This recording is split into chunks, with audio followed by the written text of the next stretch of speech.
अगर हम gall bladder की बात करें तो वो पित्ता आपने बात की है, लेकिन हमारे बॉर्डर के पास जो है वो अब्बा को पिता कहा जाता है। गन्ने के जूस की खासतौर पे गर्मियों में एक वबा आ जाती है कि जिसकी वजह से हेपेटाइटिस होता है और बुखार और डायरिया शुरू हो जाता है। पेशाब के थ्रू अगर वो पथरी निकल जाती है तो दैट्स ओके, तो हम ये एलोपैथिक इलाज नहीं करते, वो गर्म होता है। किसी के पित्ते में पथरी है और अल्ट्रासाउंड के ऊपर शक है कि उसको पित्ते का कैंसर है और अगर उसको जॉन्डिस हो गया ना, तो आम तौर पे ये वो स्टेज होती है जब हम शायद सर्जिकली कुछ कर नहीं सकते। तकरीबन 70% ऑफ केसेस तब पता चलते हैं जब हम पित्ता पथरी के लिए निकाल लेते हैं। कोल्ड ड्रिंक्स के साथ एक और भी आ गई हैं, वो एनर्जी ड्रिंक्स आ गई हैं। एग्जैक्टली जो मतलब आप जिसको को पीते हैं तो फिर यू हैव विंग्स और यू कैन फ्लाई, तो वो फिर इंसान झूले लाल हो जाता है। गॉल ब्लैडर और लीवर कैंसर में जो सबसे पहली अलामत है वो यही है कि यरकान। जब भी किसी को यरकान होता है तो वो एक मैंने तो बहुत दफ़ा देखा है कि वो एक डोरी सी जिसके अंदर उन्होंने छोटी छोटे डंडियां पिरोई होती हैं वो पहन लेते हैं और कहते हैं कि जी ये लंबा होगा और ये ठीक हो जाएगा।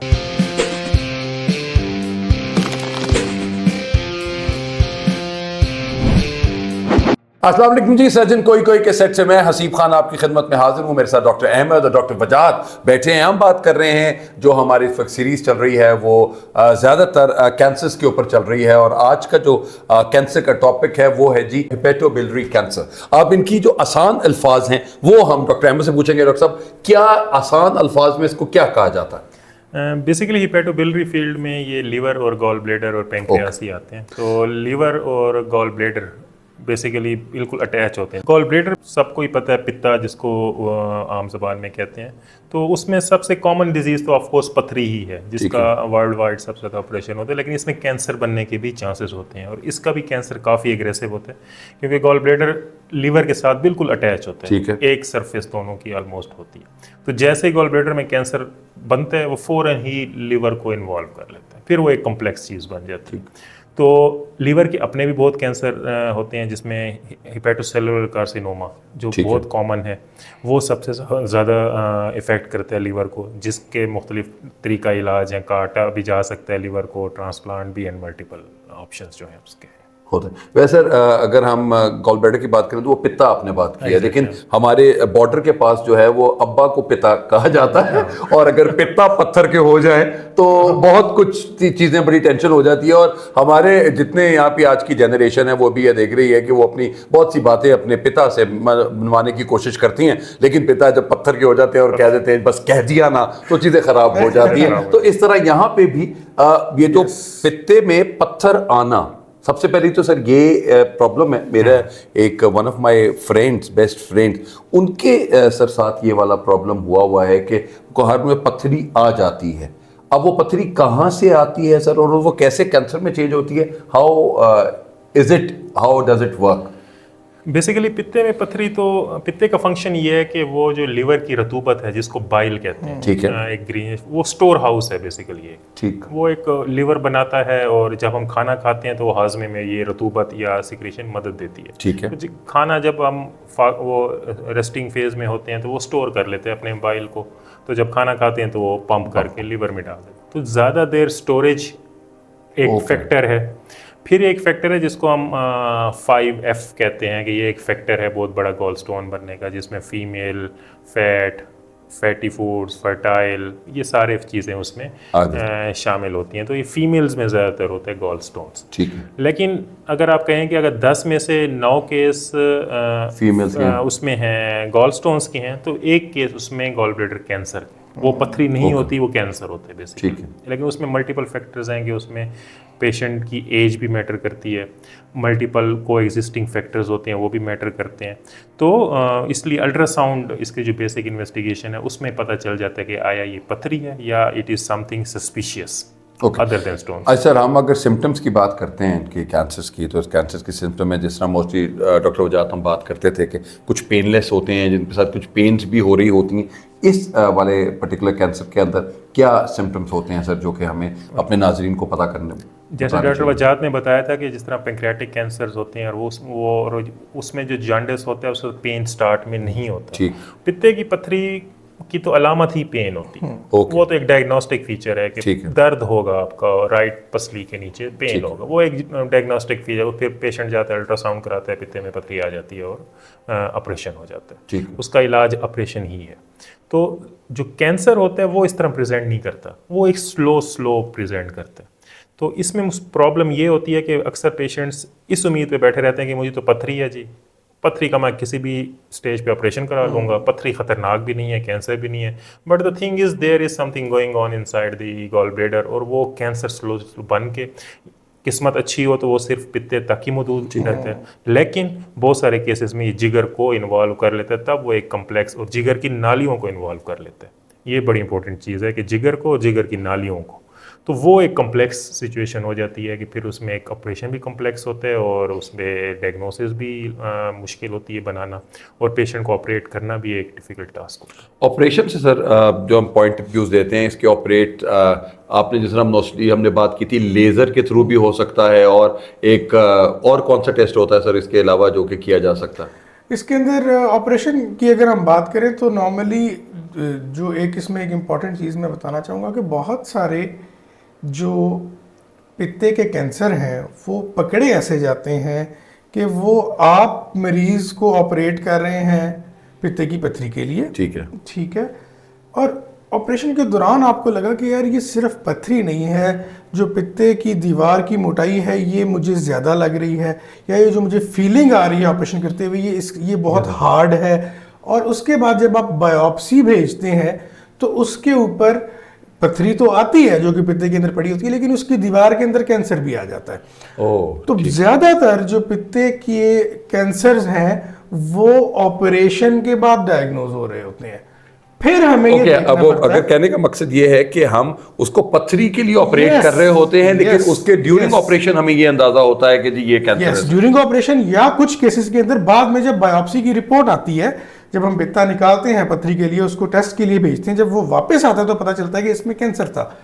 फिर डिपेंड करता है कि क्या वो कैंसर महदूद था सिर्फ दीवार तक, या उसके साथ वो जो जहां पे जो लिवर बेड है, गॉल ब्लैडर बेड हम उसको कहते हैं, जब वहां से जब हमने पित्ते को अलग किया है तो क्या वो वाला एरिया इन्वॉल्व था कि नहीं। अगर तो वो सारा निकल गया है फिर तो इसका मतलब है कि ऑपरेशन ठीक हो गया, ठीक। लेकिन अगर कोई एरिया इन्वॉल्व आ जाता है उसका, तो उसके लिए फिर हमें दोबारा सर्जरी करनी पड़ती है। वो नॉर्मली लेप्रोस्कोपिक भी कर सकते हैं, ओपन भी कर सकते हैं, दोनों तरीके हैं। बात वही है कि मोटिव हमारा ये है कि मरीज को कैंसर फ्री करें। अच्छा, दोनों डॉक्टर साहबान से जो बात मैं करना चाह रहा हूँ वो ये है कि बहुत से लोग ऐसे हैं, मैं one of my friends also he takes up with this thing, तो वो होम्योपैथिक की तरफ चले जाते हैं और वो कहते हैं कि जी पेशाब के थ्रू अगर वो पथरी निकल जाती है तो दैट्स ओके, तो हम ये एलोपैथिक इलाज नहीं करते, वो गर्म होता है, उसका इफेक्ट होता है। So what is your take on that? जो गुर्दे की पथरी होती है वो तो शायद इस तरीके से निकल सकती है, लेकिन जो पित्ते की पथरी होती है उसकी आज तक कोई ऐसी मेडिसिन वो नहीं हुई कि वो, क्योंकि उसका रास्ता ही अलग होता है, सारा कुछ उसका सिस्टम ही अलग है। तो वो हम उसको जिस तरह लेजर के थ्रू है वो उस तरह भी नहीं जा सकती सर? नहीं, उसके अंदर दो चीज़ें हैं जी। पथरी पे वैसे हम एक पूरा डिस्कशन कर चुके हैं, लेकिन प्रॉब्लम ये है कि एक चीज़ बड़ी समझ लेनी चाहिए, मैं हमेशा अपने पेशेंट्स को समझाता हूँ कि एक नॉर्मल फंक्शनिंग किडनी के अंदर स्टोन बन सकता है सुपर सैचुरेशन की वजह से, लेकिन पित्ते के बारे में ये ख्याल किया जाता है कि पित्ते में अगर पथरी बन रही है तो वो डिजीज्ड पित्ता है, वो ऑलरेडी एक डिजीज्ड ऑर्गन हो चुका हुआ है, इसमें तभी पथरी बनेगी, अदरवाइज इसमें पथरी नहीं बनेगी। दूसरी बात जो आपने की कि अगर देखें, एक चीज़ ये है कि एक पथरी पड़ी हुई है और वो कॉन्टिन्यूसली दीवार को इरिटेट कर रही है, ठीक है, और उसकी वजह से कन्वर्जन के चांसेस ऑफ कैंसर वो हैं। एक बहुत पहले जो है ना वो एक स्टडी हुई थी, आपको पता है हमारे यहाँ तो इतने ऑटोप्सी का वो नहीं है, बाहर एक जगह के ऊपर उन्होंने जहाँ पे रूटीन ऑटोप्सीज होती थी, तो उन्होंने ये देखा उसके अंदर कि जो जिनको पित्ते में पथरी थी मरीजों को, और लेकिन उन्होंने इलाज नहीं कराया, उनकी वफात हो गई, उसके बाद जब उन्होंने बायोप्सी की तो उसके अंदर पथरी के साथ कैंसर का होने का इंसिडेंस ज्यादा था। ओके। मतलब जितने भी मरीज जिनके अंदर पथरी थी उनके अंदर कैंसर उनको देखने को सारों में नहीं लेकिन रेशो ज्यादा मिली एज कंपेयर टू वो लोग जिनके अंदर पित्ते में पथरी नहीं थी। तो इसका मतलब है कि ये एक पॉजिटिव फैक्टर किसी हद तक कहा जा सकता है इसको। ठीक, डॉक्टर साहब हम इसकी ट्रीटमेंट की तरफ अगर आते हैं तो इसकी ट्रीटमेंट में क्या क्या चीज़ें हैं जिनका ख्याल रखना चाहिए? देखें वही इसमें वही बात है डॉक्टर वजात वाली कि मोस्टली केसेस जो हैं तकरीबन 70% ऑफ केसेस तब पता चलते हैं जब हम पित्ता पथरी के लिए निकाल लेते हैं, वो हम बायोप्सी के लिए भेजते हैं। तो बायोप्सी वाला जब वो आता है रिपोर्ट तो वो हमें बताता है कि नहीं जी इसमें कैंसर है। ठीक है। फिर उसके लिए एक दूसरी सर्जरी करनी पड़ती है जिसमें वो सारा लीवर का अटैचमेंट एरिया जहाँ पित्ता चिपका हुआ है वो एरिया क्लियर करना पड़ता है सारा। और अगर उसकी नालियों के साथ वो कैंसर आया है तो उसकी नाली का नया जोड़ लगाना पड़ता है। तो ये मोस्ट कॉमन प्रेजेंटेशन है गॉल ब्लैडर कैंसर की कि ऑपरेशन के बाद पता चलता है।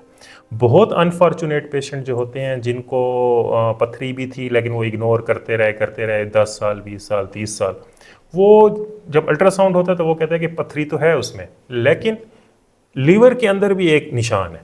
ठीक, ये बहुत कम पेशेंट होते हैं, 10 से 20% पेशेंट होते हैं जिनमें ऐसा सिनेरियो होता है। तो उसका पहला ऑपरेशन ही हम वो पथरी वो गॉल ब्लैडर प्लस वो लीवर का पूरा पार्ट, और अगर वो नालियों के साथ जुड़ चुका है तो वो नाली का भी नया जोड़, तो वो पहले ऑपरेशन में ही सारा कुछ क्लियर होता है। लेकिन ये बहुत लकी पेशेंट होते हैं अगर वो ऐसे इस स्टेज पे हों कि उनका ये सारा पता लग जाए और उनका ऑपरेशन भी हो जाए।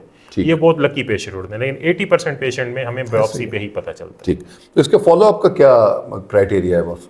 फॉलोअप में यही है जो सारे में है कि मतलब पहले 2 साल होते हैं सीटी स्कैन और ट्यूमर मार्कर्स होते हैं CA-19-9 और CA-125, और पहले 2 साल 6 महीने के लिए और नेक्स्ट 3 ईयर्स के ईयरली 5 ईयर का फॉलोअप इसका होता है। अच्छा जी, अब मेरा ख्याल है थोड़ा सा हम लिवर कैंसर पे डिस्कस कर लेते हैं कि लिवर कैंसर कैसे प्रेजेंट करता है उसके अच्छा सर, इससे पहले अगर हमने सिम्टम्स की बात कर ली थी कि जी सिम्टम्स गॉल ब्लैडर के सिम्टम्स के उसके साथ वही जिस तरह उन्होंने बताया कि पेशेंट को आमतौर पे पथरी होगी, पेशेंट पेन के साथ प्रेजेंट करेगा, पेशेंट को जॉन्डिस हो सकता है। लेकिन एक असूल है कि अगर किसी के पित्ते में पथरी है और अल्ट्रासाउंड के ऊपर शक है कि उसको पित्ते का कैंसर है और अगर उसको जॉन्डिस हो गया ना तो आम तौर पे ये वो स्टेज होती है जब हम शायद सर्जिकली कुछ कर नहीं सकते, बहुत कम चांसेस रह जाते हैं।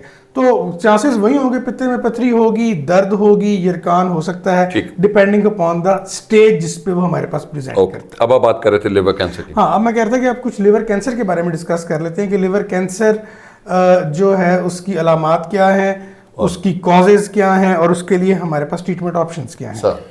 तो लिवर कैंसर है जो पर्टिकुलर लिवर के अंदर होते हैं, उसमें सबसे वजह बड़ी जो आप पूछें कि लीवर का कैंसर कौन सा है, तो लीवर एक ऐसा ऑर्गन है कि जिसमें में कहीं भी कैंसर हो तो जैसे पहले बात की कि मेटास्टेसिस के अगर आंतरियों का कैंसर है, फेफड़ों का कैंसर है, ओवरीज का कैंसर है, स्टमक का कैंसर है, अगर वो फैलेगा तो सबसे पहले लीवर में आएगा। ठीक, तो लीवर में सबसे जो बड़ा कैंसर है वो यही है कि पूरे जिस्म, क्योंकि पूरे जिस्म की ब्लड सप्लाई उसमें से गुजरती है, फिल्ट्रेशन होता है, तो कैंसर कहीं का भी होगा तो वो घूम फिर के जिगर में ही आएगा। तो पहले तो वो जिगर को ख़त्म करेगा। अगर पूरा जिस्म ठीक है तो जो सबसे बड़ा कैंसर है वो लीवर का हिपेटोसेलुलर कार्सिनोमा है, जिसको HCC कहते हैं। वो जिगर में एक निशान बनाता है, जिसमें अब वजूहात की बात करें तो बहुत सारी वजूहात हैं। हेपेटाइटिस उसमें सबसे बड़ा कॉमन फैक्टर्स है, अल्कोहल है, कुछ टॉक्सिन्स हैं उसकी वजह से होता है। फिर जो होता है कि इसमें जो अलामात हैं, अच्छा फैटी लीवर एक बहुत बड़ा फैक्टर है जो आजकल डाइट, फैटी फूड डाइट, जो ये घी वाले मुर्गन खाने फास्ट फूड जो अब बर्गर पिज़्ज़ा और ये बहुत कॉमन हो गए, कोल्ड ड्रिंक्स, जितनी फ्रीक्वेंसी बढ़ गई है इन कोल्ड ड्रिंक्स की और ये सारा कुछ। अच्छा सर, कोल्ड ड्रिंक्स के साथ एक और भी आ गई हैं, वो एनर्जी ड्रिंक्स आ गई। एग्जैक्टली, जो मतलब आप जिसको को पीते हैं तो फिर यू हैव विंग्स और यू कैन फ्लाई, तो वो फिर इंसान झूले लाल हो जाता है टोटल सर। वो एक यूफोरिया स्टेट में आपको ले जाता है कि, लेकिन वो सारे फैक्टर्स हैं कि और वो इफेक्टिव हैं, वो यहाँ पे वो इफेक्ट करते हैं, सॉरी इफेक्टिव तो नहीं, इफेक्ट करते हैं इनको, लिवर को। आपको टाइम बीइंग के लिए तो हवा में ले जाएंगे, but the thing is in the long run वो आपके लीवर को इफेक्ट कर रहे हैं। ठीक, तो इन सारी वजूहात हैं कि जिसकी वजह से जिगर में एक निशान बनता है, वो साइज में बड़ा होता जाता है। कुछ बहुत लकी हैं तो आपको बहुत अर्ली 1 सेंटीमीटर पे ही पता चल जाएगा। अमूमन ऐसे पता नहीं चलता क्योंकि सिम्टम नहीं आते पेशेंट को, पेशेंट चल फिर रहा है, सिम्टम क्या आना शुरू हो जाते हैं, उसको यरकान होना शुरू हो जाता है। ठीक। वो कहता है कि मुझे अब ना आंखें मेरी पीली होने लग गई हैं। फिर हम LFTs जो जिगर के टेस्ट हैं, बिलिरुबिन है जिसमें सबसे इम्पोर्टेंट, वो बढ़ने लग जाते हैं। दूसरी बात पेन, वेट लॉस, वज़न का कम होना शुरू हो जाता है उसमें, कि पेशेंट कहता है कि जो कपड़े मैं साल पहले पहनता था अब मैं 1 साल बाद पहन रहा हूँ, वो खुले हो गए हैं मुझे। ठीक। तो वज़न की कमी, यरकान और उसका जो वो है खून की नालियों के साथ इन्वॉल्वमेंट, तो वो जब उसको पता चलता है, जब वो अल्ट्रासाउंड कराता है, वो कहता है जी आपके जिगर में निशान है। फिर वो कहता है कि इससे हायर इन्वेस्टिगेशन, CT स्कैन कराएं। CT स्कैन में हमें फिर सारी पिक्चर क्लियर हो जाती है कि इसका कैंसर है, उसका साइज़ क्या है, वो खून की नालियों के साथ अटैच है कि नहीं है, वो जिगर की जो अपनी नालियाँ हैं, बाइल डक्ट्स कहते हैं उनको, उनके साथ अटैच है कि नहीं है। फिर अकॉर्डिंग टू साइज और अकॉर्डिंग टू कि वो किस चीज़ के साथ इन्वॉल्व हैं, डिफरेंट ट्रीटमेंट ऑप्शंस हैं। ठीक, सही। अच्छा सर, हमारे लिए जो मोस्टली लोग देख रहे हैं, हमारा जो सबसे ज़्यादा इंपॉर्टेंट चीज़ होती है कि हम इसको हाउ और वाई को अगर हम इसको कॉन्टेक्स्ट करें, वाई का तो आपने बता दिया, उसके बाद जब हाउ पे हम कैसे आते हैं तो वो हमारी मेडिकल ट्रीटमेंट के साथ स्टार्ट किया जाता है और उसके बाद फिर आपकी जो सर्जिकल ट्रीटमेंट्स हैं वो शुरू होती हैं। जिगर की जो कैंसर हैं उसके लिए एक wide range of treatments available ठीक है। उसमें सबसे पहले जो पुराना तरीका इलाज था उसको एब्लेशन कहते थे, मतलब आम ज़बान में कहें तो जला देना कहते थे, किसी उससे इथेनॉल से या समथिंग एल्स, उसको रेडियो फ्रीक्वेंसी लेज़र के थ्रू, शुआओं के थ्रू जला देते थे। ठीक है। फिर एक और तरीका इलाज आया जिसको टेस कहते थे। ठीक है, टेस में ये होता है, लेकिन इनके अपने क्राइटेरियाज हैं कि पेशेंट किस कैटेगरी में फिट करता है। तो हर तरीका इलाज के फ़ायदे भी हैं, नुकसान भी है। अगर आप ऐसा तरीका इलाज पूछते हैं कि जिसमें 100% आपको श्योरिटी हो कि आपका पूरे का पूरा कैंसर ख़त्म हो गया, वो सर्जरी है जिसमें हम लीवर का वो अफेक्टेड हिस्सा काट के निकाल देते हैं। और लीवर में जिस तरह आपको मालूम हो है कि रीग्रोथ की सलाहियत है, तो आप 50 to 70% ऑफ लीवर, अगर वो कैंसर इन्वॉल्व किया हुआ है तो 50 to 70% ऑफ लीवर निकाल सकते हैं, काट सकते हैं। वो 30% उस पेशेंट के लिए काफ़ी होगा और वो रीग्रोथ करके उसकी जो फंक्शनल काम है पेशेंट का वो कर सकते हैं। डॉक्टर साहब, ये जो फैटी लीवर का जो कॉन्सेप्ट होता है, इनके बाद भी अगर हम सर्जिकल कर भी दें तो उसके बाद दोबारा भी मरीज़ को कुछ ना कुछ ऐसी एहतियात करनी होती है कि वो दोबारा उस तरह का फैटी लीवर ना हो जाए। ये आमतौर पे अगर फैटी लीवर की वजह से कैंसर हुआ है तो होगा ये कि जब कैंसर हो जाएगा और अल्टीमेटली जब पेशेंट सर्जरी के टेबल पे आएगा तब तक अच्छा खासा वेट लॉस हो चुका होता है, एक चीज़। और दूसरी चीज़ है कि क्योंकि उस टाइम तक मरीज़ को वैसे ही भूख लगना कम हो जाएगी तो वो चीज़ें काफ़ी हद तक सेटल हो चुकी होती हैं और अफेक्टेड एरिया हम निकाल देते हैं। ठीक है। उसके बाद बहरहाल अगर मरीज़ दोबारा से खुराक में एहतियात ना करे और वही अपनी पहली वाली स्टेट पे वापस चला जाए तो और दोबारा फैटी लीवर डेवलप हो जाए तो बिल्कुल चांसेस हैं दोबारा हो सकता है। तो कितने % का ये होता है, मतलब ये कि कोई 1 in 10 या नहीं इसके अंदर क्योंकि स्पेसिफिकली ये बताना कि जी फैटी लीवर, अब अगर उसको फैटी लीवर हो रहा है बाद में फिर वो किस ग्रेड पे जा रहा है, अच्छा ठीक, उसके बाद वो कितने टाइम पीरियड के लिए उस ग्रेड पे रह रहा है, तो ये एग्जैक्टली बताना कि कितने % चांसेस हैं दोबारा फैटी लीवर या कैंसर होने के, ये पॉसिबल नहीं है। लेकिन अगर आप थ्योरेटिकली बात करें तो चांसेस बिल्कुल मौजूद है। डॉक्टर साहब, एक जाते जाते एक तरफ जो चेक लिस्ट है जिसमें आप बताया जाए कि जी इस कैंसर के साथ ये चेक लिस्ट हैं जो कि हम इनको देखते हैं और इन चीज़ों का ख्याल रखना चाहिए।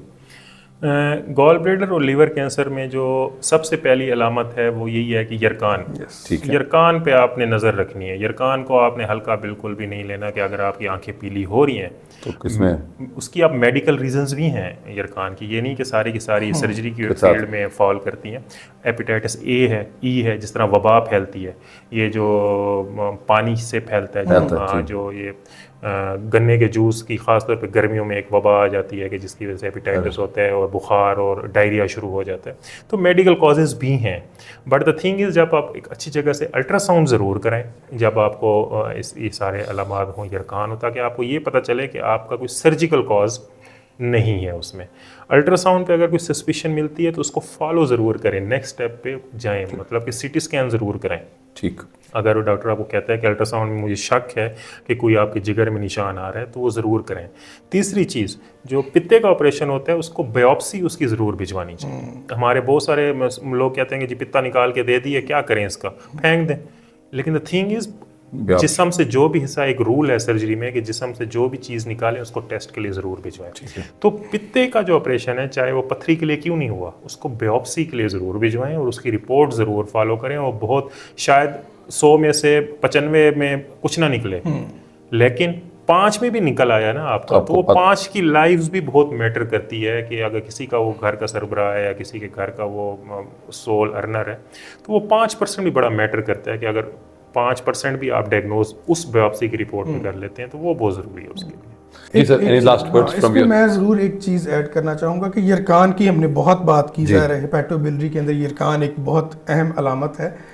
तो जिस तरह डॉक्टर अहमद ने कहा कि यरकान अगर किसी मरीज़ को है तो बराए मेहरबानी किसी मुस्तनद मौलिज के पास ज़रूर जाएं, और ताकि वो इन्वेस्टिगेट कर सके। हमें कॉज जब तक यरकान की पता नहीं चलेगी, यरकान का प्रॉपर इलाज मुमकिन नहीं है।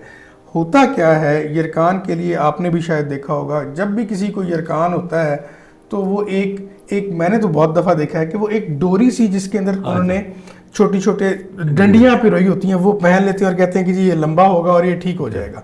अब उसके पीछे साइंस ये है कि जो तो हेपेटाइटिस ए और ई है, जिस तरह इन्होंने जिक्र किया, जो कि एक मेडिकल कॉज है, वो सेल्फ लिमिटिंग डिजीज है। उसने 2 हफ्ते 3 हफ्ते 4 हफ्ते बाद खुद ही खत्म हो जाना है। तो इसका उसके धागे के लंबे होने से कोई ताल्लुक नहीं है। लेकिन अनफॉर्चुनेटली अगर उसकी कोई सर्जिकल कॉज है और हम वो धागा बांध के 2 से 3 हफ्ते या 4 हफ्ते वेट कर रहे हैं, तो फिर 4 हफ्ते बाद शायद हम उतना इफेक्टिवली उसको सर्जिकली ट्रीट नहीं कर पाएंगे जितना शायद पहले हफ्ते में अगर वो मरीज़ हमारे पास आ जाता तो हम कर पाते। तो टेक होम मैसेज यही है कि यरकान का जो इलाज आपकी कॉज की वजह से जो आप किसी के पास जाएंगे वो इन्वेस्टिगेट करेगा, फिर पता चलेगा कि इसकी वजह क्या है और उस वजह के हिसाब से जो इलाज बनता है वो कीजिए। जी नाज़रीन, हमारा आज का टॉपिक जो था वो क्या था सर? हेपेटोबिलियरी कैंसर्स है जी। और हमने उनकी आपको कॉजेज़ के बारे में बताया, उनकी ट्रीटमेंट के बारे में बताया और उनके साथ के जी वो कौन सी चीज़ें हैं जिनका आपने ख्याल रखना है।